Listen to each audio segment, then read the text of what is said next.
Hi guys, the Tesla Dorian here, and today I'm going to show you how to clean your Tesla screen.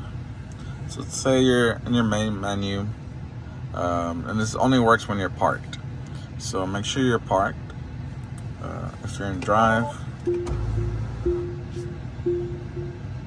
or if you're parked, you hit drive, you go to display, and you see how it's grayed out. You can't clean the screen. You can only clean the screen if your car is parked. So park your car, and then you hit screen cleaning mode, and then from there you can just start cleaning. Make sure you use a nice gentle microfiber cloth. Make sure it's nice and clean.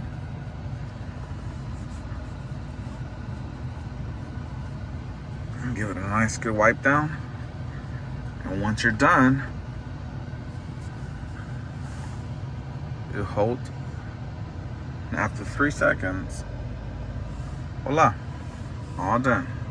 Your screen is nice and clean, and you're good to go on your way.